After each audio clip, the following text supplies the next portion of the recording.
Welcome to Before Floor, the pregame edition of Five on the Floor, brought to you by the 5 Reasons Sports Network. I'm your host, Jonathan, aka Three Piece Combo. I'm joined by the main man, Mr. Ethan J. Skolnick. Now, as always, if you guys are new to the channel, make sure you guys like the video if you think Miami's going to get the win tonight.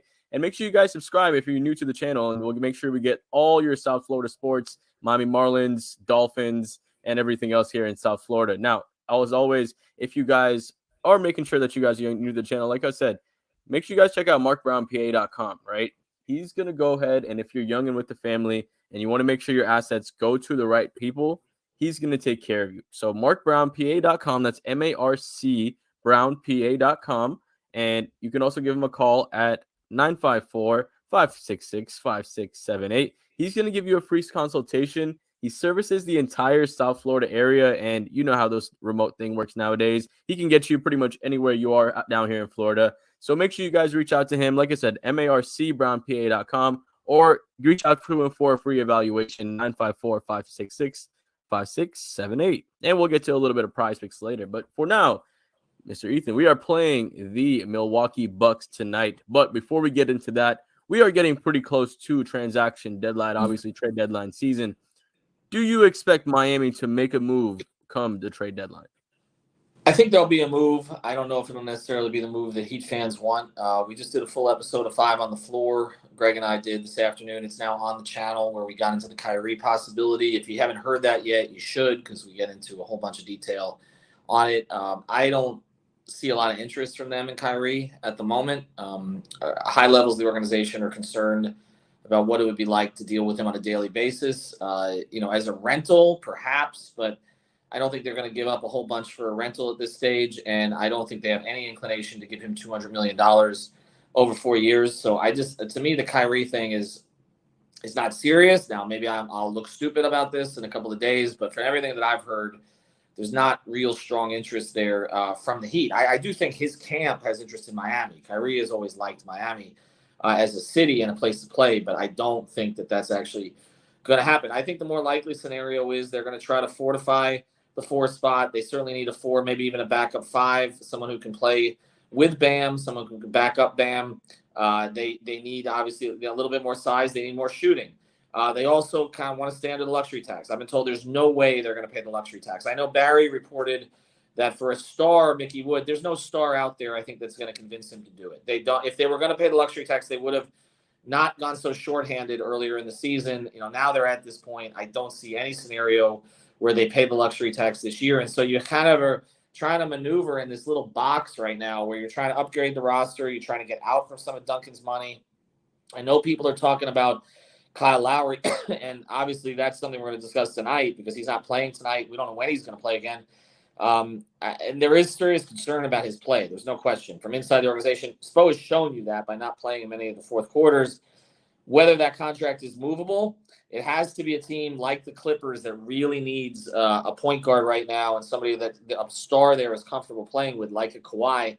There aren't a whole lot of teams out there. So although there's some fits with the Clippers in terms of players, whether it's Covington or Marcus Morris or Reggie Jackson, other guys that might have be of interest to Miami, I don't necessarily see a trade as likely of Kyle Lowry. So I think that you're looking more at, a Kelly Olynyk type move with Utah. I know that Heat players want him back. The 2 key Heat players would like to have him back. And so, could you get Jared Vanderbilt in that deal? Could you get Malik Beasley in that deal? Could it be a bigger deal that turns into a 3-way deal?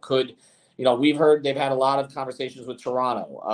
Could you get Toronto involved in the deal? So there are teams out there, but it's a tough market, Jonathan, because the West is so different than anybody expected. With the exception of Denver and Memphis playing really well, everybody else between 3 and 13 is like the same. And so it's hard to know who's going to sell, who's going to buy, as it would be in a normal season. You have 3 teams in the Pacific, the Clippers, the Suns, and not even against the Lakers, the Clippers, the Suns, and the Warriors that are all hovering around 500. They have worse records than Miami does. Everybody thought those would be 3 teams competing for the Western Conference Championship. So I just think we got to wait to see how this plays out. I do think there's going to be a lot of conversation. I do think they'll add something. I don't think it's necessarily going to be the big fish that Heat fans are hoping for. Absolutely. And it makes sense, like you said, to your point, when teams don't know exactly what direction their season is going to go, it's hard for them to make a move and then think about maybe messing up and making the wrong move, selling too soon, or maybe Mhm. buying too early when you're, in that type of situation. Let's shift focus tonight to Milwaukee. Obviously, Giannis has been playing almost like out of his mind in his Yeah. last 7 games. 35 points per game, 15 rebounds on 57% shooting. Obviously, we know Miami isn't a team that has a lot of size. Without getting Bam in foul trouble tonight, how does Miami try to defend Giannis? They're going to play a lot of zone, I think. Brady hit this up on our off-the-floor feed. I think it's the only way to do it. You look at the matchups here. You don't have a Jay Crowder to put on him. You don't have, it's Bam or no one really in a one-on-one situation. And so, I mean, Caleb's just not strong enough to play with him. If Orlando Robinson was playing, and I don't know if he would have had the lateral foot speed to play against him, but you could have put him on him for a little bit. I mean, I think it's going to be UD over Dedmon again. So if that's the case, you're putting UD on Giannis at age 42. I mean, it's just kind of crazy where they are with the roster, and it's not. We'll get into the backcourt in a second, but they're thin in the backcourt tonight too. I mean, whatever you think of the way Lowry's played lately, and he's been, as someone who's actually close to the team, who's a defender of Lowry, typically said to me, horrible in quotes. You don't have him, you may not have Vincent, you may not have Oladipo. So we're waiting on that. So you're going to be really thin in the backcourt. One way or the other, even if you have one of those two guys playing, and you are really thin in the front court now without Orlando Robinson, and you were thin to begin with since you don't have Yurt back and Dedmon's kind of unplayable. I think you just got to zone him up. I mean, I think tonight's strategy is essentially hope they miss.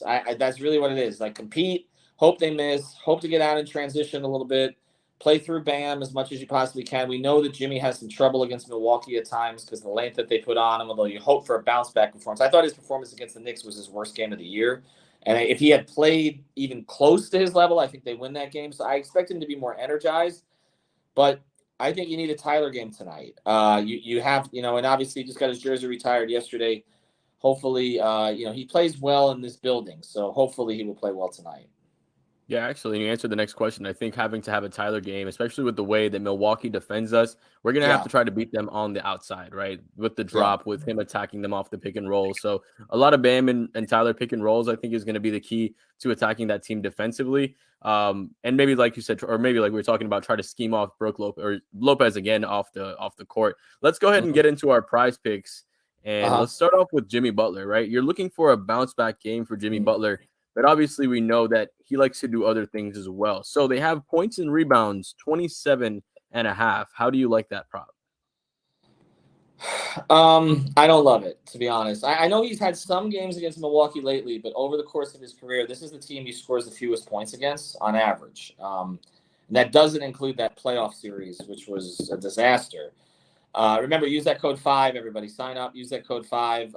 You got to be signed up with our code 5 to get that bonus, which is double your deposit, and also to be eligible for some of our prizes we're going to be doing here over the next week or so.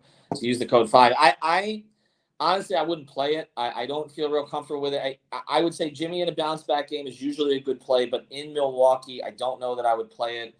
It's a little risky to go under on it, so I think I would stay away from that one. Okay, fair point. Stay away from that one. Like you said, if we were to pick one, I would probably go under on that as well, just because, like you said, the length of Milwaukee. Getting into Tyler Hero, he's right now at 21.5. How do you like that one? It's funny. If he was at 19.5 or 20.5, which is where he's kind of pivoted at times lately, I'd play him over. I think he has to score tonight for them to win, but I don't know that he will score. 21.5 is a lot. I mean, it's a road game. Very good team. I know that it plays into his strengths. He wanted to see Milwaukee last year. I talked to him about it. He wanted Milwaukee more than Boston because the way that they guard him, they play the drop. He kind of licks his chops against them. He will get shot attempts up. They don't have a whole bunch in the backcourt. I'm kind of talking myself into it right now. If I had to play it either way, John, I'd probably play it over, but I'd also probably stay away from that one as well. I kind of like the Bam props better tonight. I like the Jimmy props the least tonight. I kind of like the Bam props, and I also what's the Gabe prop on there? Because if Gabe is playing, I kind of like his 12.5 points. 12 and a If half Gabe's points. playing, I Yeah. think you wait closer to game time. But I could see myself taking a good look at that. No Lowry at all. We saw what happened in the games that Kyle missed a couple of weeks ago where Gabe had 55 points over 2 games. I would look at the 12.5 if he's going to play, particularly if Depot doesn't play. Then it's basically Gabe and Tyler or bust in the backcourt tonight with Strus. So that's it. So I'd also take a good look at Strus tonight if he's there, although I don't see him there. So I'm not He's there. exactly. He has oh, I thought I saw him there. Yeah, he has one prop, which is half a free throw made. I wouldn't play that. If it was 3-pointers, I might play it. All right, let's go over the BAM numbers real quick, John, because obviously that's he's been the Heat's best player of late. Right. So they have him 21 points and a half for points. Okay. And then for points, rebounds, assists combined, 34.5. Which are the two Little you like lower. more? A little lower than it's been. It's been 36.5 at times lately. I would play the 34.5 over. I think you again, fewer ball handlers on the floor tonight, so give Bam 3 or 4 assists. That gives you a little bit of a cushion there, and then you pretty much need him to go, maybe 21 and 11 or something along those lines, 21 and 12 to get over. So I probably would play that over. I don't know that I would play the points over specifically. Again, very few rebounders for the Heat tonight. You'd expect Tyler to clean up some rebounds. I actually would kind of like Tyler's rebound prop tonight. I feel like there's some value in that because he's going to try to get the ball and go a little bit. So I might look over on the 5.5. But whatever you do with these, just make sure everybody's using that code. And again, it's FIVE when you play them. Yeah, like I said, double your deposit up to $100. You can play with as little as $5 per entry, and with the flex play, you'll win. You'll still double your money with the flex play with the $5 entry. So that's typically the ones I like to pick. Another prop that I personally liked, I did see that they had Caleb Martin high or on half free throws made. I do maybe think that he has an opportunity there to get a little bit of fouls, maybe on an athletic play, attacking the rim, something like that. So I do expect Caleb Martin to maybe at least get some attempts at the line. So I'll take him more on that. And remember, Jonathan, his big game last year was against Milwaukee. No Jimmy, but that was his best game of the season. So he has had some success against them in the past. Should we pivot real quick before the picks just to look at what the Giannis props look like tonight? Yeah, let's do it. Play Let him? me pull that up for you. So this is how easy it is for everybody to do if they want to check this out. If you haven't played this before, all the categories and everything else. We're doing the Super Bowl stuff this week. All right, so there we go. There's Giannis, 32.5 points. I mean, he's been getting a 50 without much problem lately. But we also know he doesn't typically put up his best numbers against Miami. But different defensive combinations at times, but he doesn't often do that. 50.5 points, assists, and rebounds. So you're looking at like a 30, 15, and 5 game wouldn't get you there. No, it would. That would be 55. I'm sorry. 30, 15, no, 30, 15, and 5. Oh, 30. Yeah, you're right. I was thinking 35, so look, 15, and 5. I mean, I'm stupid, but I'm not. Okay, so we're at 50. So, I mean, it's a lot. I don't know necessarily. They're going to zone him up, I think, and maybe try to force him to do some things outside of the paint, which is not where he's quite as comfortable. I do like the half block shots on the over there, though. Yes, I love that. That's what I would play too. Yes, I would play half the block shot. I'll say this too about the Giannis thing. I don't have a good feeling about tonight's game. I know we're getting to the picks. I don't know that Giannis is going to have to play his normal minutes tonight. Is that sacrilege to say that about the Heat? End of a road trip. There's a lot of sort of noise in the air with trade stuff, which tends to distract them. That's not great either. They're short in the front court and in the back court. I don't see the Heat being particularly competitive tonight. I say that, and then they'll give great effort because they tend to flip and do whatever it is you don't expect them to do. But I don't know that Giannis is going to get his full complement of minutes. And if that's the case, I might play the Giannis unders tonight. Yeah, that's actually a good point there as well. Something I also noticed, I don't think we can pick 5. Actually, there we go. Drew Holiday, with the lack of ball handlers, obviously no Kyle Lowry, no Gabe Vincent, Nicolo Oladipo, obviously not a major ball handler, but one of the guys in the backcourt. I think there's going to be more opportunities for somebody like Drew Holiday to kind of get steals and for Miami to turn the ball over, So they have him at 1.5 blocks and steals, and I think I would probably go over on that one. Yeah, I'd go over on that and the Giannis one, both of them. Beautiful. And remember, you can play those together. You can play 2 from the same team, but you got to have somebody from the other team in there as well. So, or from somewhere else. One prop I like off the board, just to change the subject a bit. LeBron is at 29.5 points tonight. He is chasing a scoring record. He absolutely is going to get his shots up tonight. So I think it's fairly safe to play the LeBron over and pair it with one of these. If you're not, you can tell from us, we're not as comfortable with the Heat props tonight. So maybe you throw the LeBron in there with the Drew, with the Giannis. Those seem fairly safe. And the other thing is, I mean, you don't need to chase the whole night. With it, when you're looking at the steals and blocks, 1.5, you're done. And then on the Giannis side, half, and you're done. So, all right, before we finish here, markbrownpa.com. You can check that out. Price Picks, use the code 5. I don't like them tonight. Bucks lost twice down here without Giannis. They're going to be motivated. End of a road trip. The Heat have been extraordinarily inconsistent. What do you think? Yeah, are you giving them any chance? I mean, like you said, it's going to be – I would give him a lot better chance last year with the three-point shooting. It's so much harder this year with the lack of three-point shooting success for us to give him that puncher's chance like we did, And like you said, with Giannis playing the way he's been playing, the lack of depth in the front court, not having at least, Kyle isn't necessarily the best point of attack or even a great point of attack defender, in my personal opinion. But Kyle Lowry, Gabe Vincent, Victor Oladipo, the guys that can slow down Drew Holiday, we have none of them tonight. So I feel like that's going to make it a lot harder as well. So yeah, I'm not picking Miami tonight. If I had to bet my money on it, I'd probably go with Milwaukee. I think they're just a lot deeper, and it would have to be a lot of things to break right for Miami to get the win.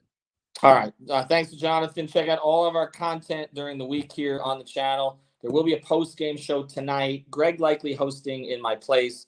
I'll be back tomorrow night, though, and you can check out, again, all the content on the channel and on the podcast feeds. Have a good night, everybody. On his situation, just kind of walk us through the thumb and his dynamics ahead. Yeah, we think it was on one of those plays where he was going up and Mobley came down on his hand. We think it was that play. We'll get him back to Miami and see how long this will be. The initial prognosis is a little bit more encouraging.